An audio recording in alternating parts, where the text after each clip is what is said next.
whale watch. We did this about 2 years ago. It was one of our very first videos that we put up.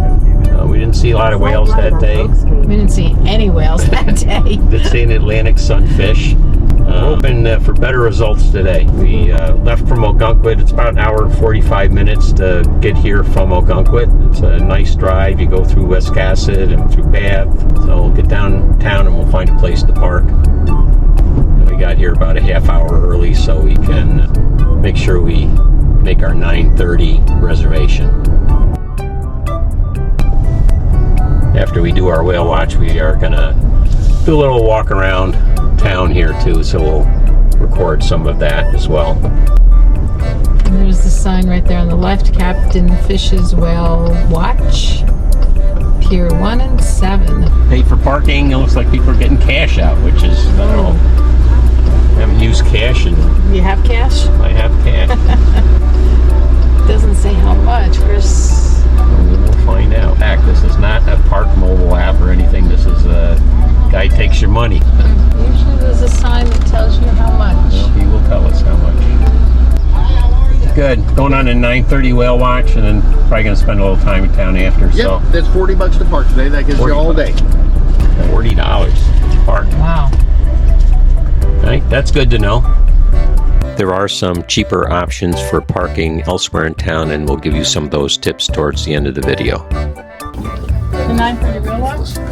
For the 9:30, you can head to Pier 1, which is, you're gonna pass underneath that hotel and keep walking straight until you see a ridge look like this one. 30 seconds of walking. Okay. And where's the restroom? The restroom, you see the tree right in front of me. Behind that tree, there is the small It's not the tree. It's not the tree. There are restrooms here. It is not the tree. So I would suggest using those before you get on the boat. It's a 3.5 hour tour. There is a head on the boat, but I'm sure that these are probably nicer than what you're going to find on the ship. That's our boat. Harbor Princess. Oh, wow, a lot of people on board already. Oh, yeah. And Yeah, I it's thought they said they 9:15. don't board till 9:30. No, that's the one that leaves. Okay. Well, we might not get on top. You got our tickets? Yeah. Okay. Thank you. We booked this tour online. It was $92 a person for adults. With fees, it was more like $110. We could have bought insurance for another 15% in case we wanted to cancel, but we didn't do that. They do offer guarantees, so if you don't see whales on this trip, you can come back either this season or next season and use your ticket again. Just watch your step right here. Okay. Great. Thank you. Thank you. You want to see if there's any room upstairs? Yes.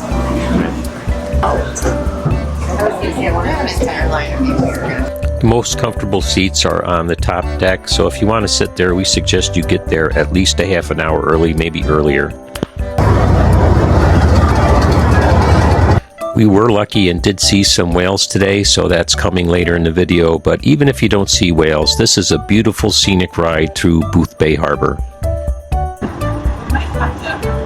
Good morning, everyone. Welcome aboard the Harbor Princess. My name's Steve. I'll be your captain for this trip. I'm going to go over a quick safety briefing as we exit the harbor. Now at the bottom of the stairs, you'll find the heads of marine restrooms. Inside the main salon, you'll find our galley. We have chips, candy, beer, wine, soda, mixed drinks, including homemade reggae rum punch. We also have grilled cheese, grilled hot dogs, and hamburgers. And if you've never had a naturalist before on a cruise that you've been on, what my job is to be your nature guide today. So I'll be talking about some points of interest as we pass them. I'll be guiding you through the whale watching experience, and I'll point out any other species that I see along the way and tell you whatever it is that I know about them.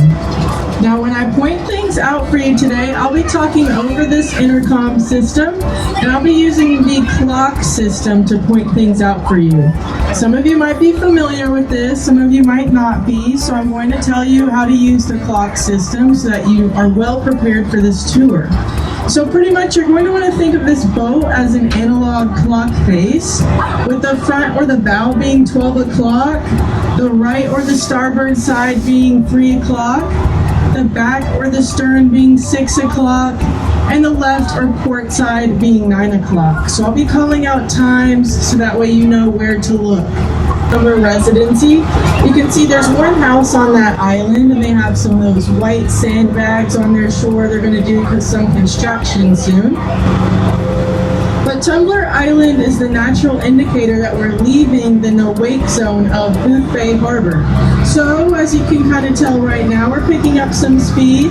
That means if you have any layers, now is a great time to put those on because it'll just get more and more windy.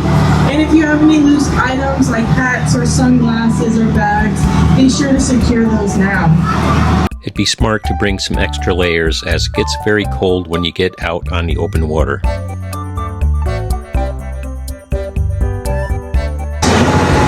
Island, and they do some prescribed burns to make room for those sheep to graze out there on Burnt Island with Burnt Island light on it.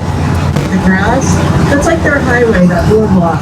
So that's how they get around on Squirrel Island. Squirrel Island has no squirrels on it, but it's named Squirrel Island because from the air it's shaped like a squirrel.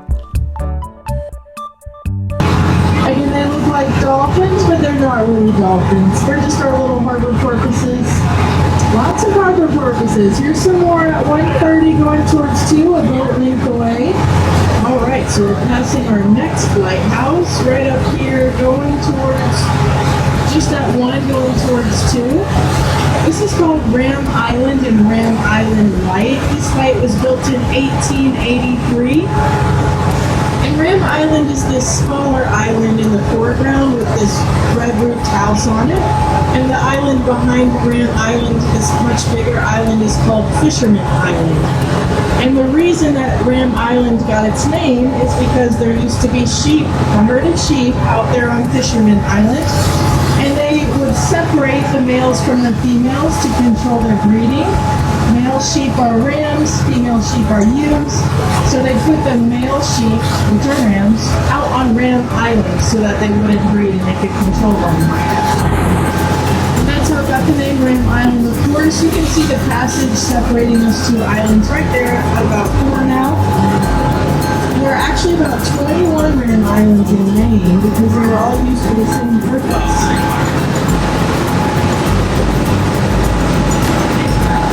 So now you're prepared to look for a whale. We still have a little bit of time before we get to the spot. But start going ahead and looking around. You never know what you might find out here. And of course, let me know if you see anything, and I will absolutely let you know if I see anything. So we've got this nice lighthouse right here at about 10 o'clock on shore. This is called Pimmiquid Point and Pimmiquid Point Light.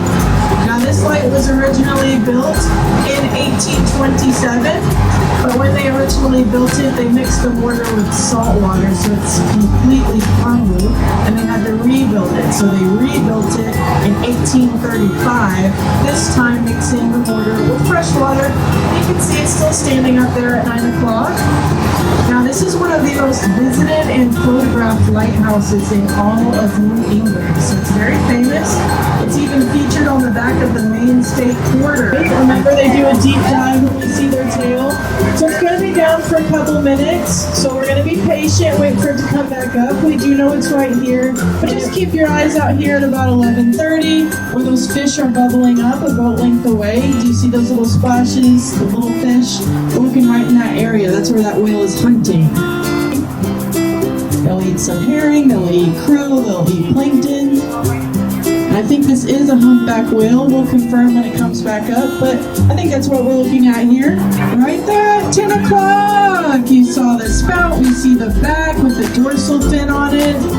They'll come up to breathe a couple times, and then this whale will go back down on a dive. So just keep your eyes at around 9 o'clock since it's moving to the left. This is one humpback whale we're looking at. A humpback whale. And if we get a nice good look at the underside of its fluke, I can maybe ID this individual, maybe tell you its name. We're keeping our eyes out. Oh, right there at 9 o'clock.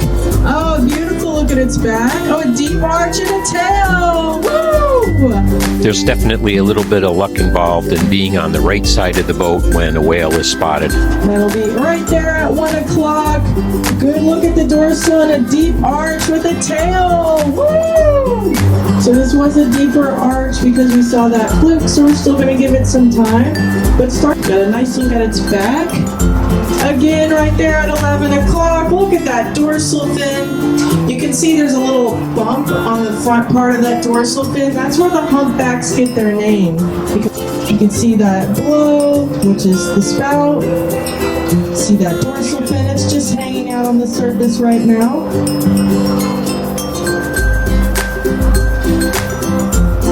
You can hear how powerful their spout is. Again, oh, a nice look at its back.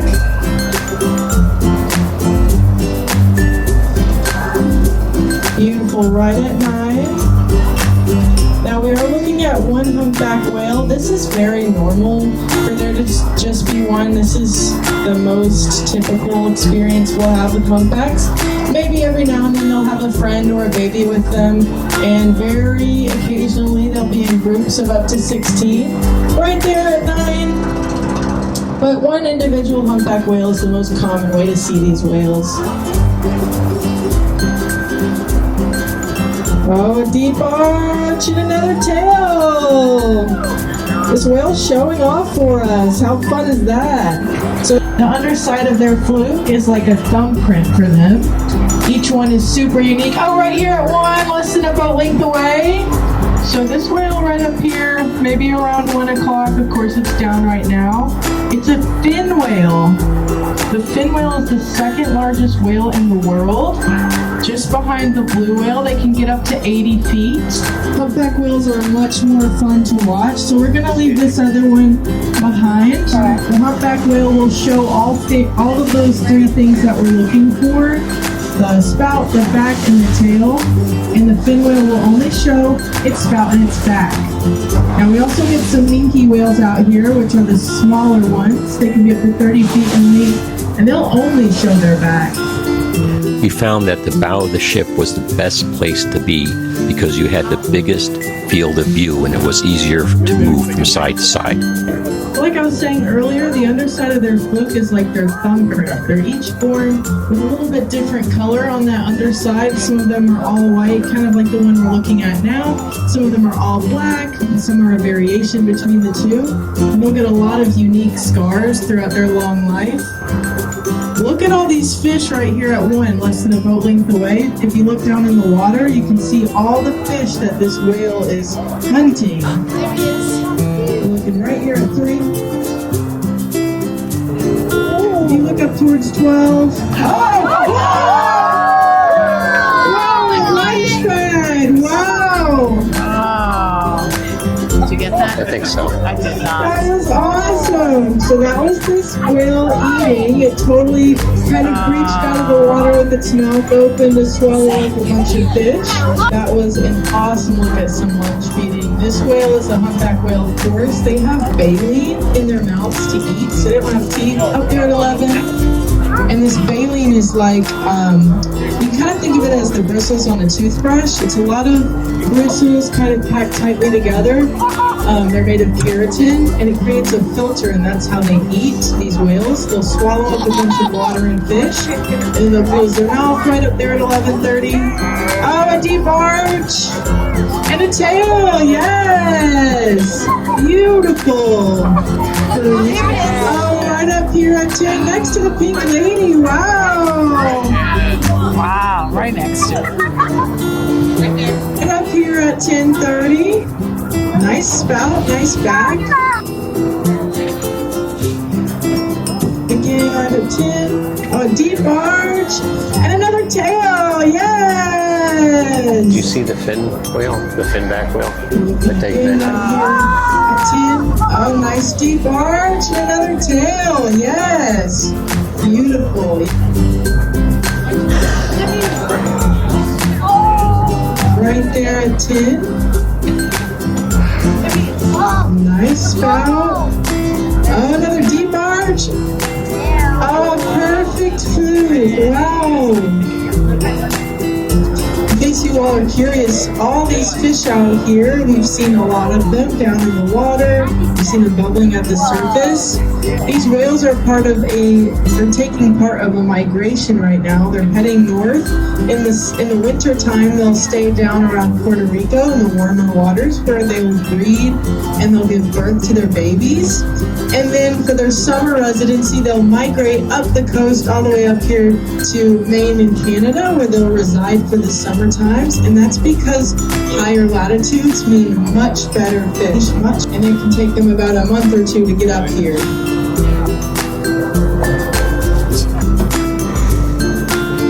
Beautiful big spout. Oh, deep arch at 2. Another fluke at 2. Beautiful. Right here at 3 o'clock. Oh, deep arch. Another tail. Yes. Not only humpbacks, but we get the fin whale, of course, and minke whales too. So there's lots of stuff to see out here. So once this whale pops up, if you haven't gotten a good photo or video yet, now is the time to do it before we head on out. Now we got to see at least a couple of whales. Well, we're going out further in the ocean to see if we can see some more. We headed a little further out into the ocean, but didn't see any more whales that day. But we were very happy with what we did see. It was a beautiful, clear day, and we really enjoyed the scenery as we headed back towards the dock. This is Squirrel Island. There's no cars allowed on the island, and they don't even have bikes. They just have a boardwalk that goes all the way around the island. We paid $40 to park at the lot at Capt'n Fish, but we could have parked just to the left of the footbridge for $2 an hour. We were in town for about 7 hours, so that would have cost us $14 instead of $40. If you go a little further up the hill, we saw some parking lots where you could park all day for $10. If you enjoyed this video, check out some of the other videos on our Maine playlist. And don't forget to like and subscribe so you don't miss any future content. Thanks for watching. Now get out and explore the world.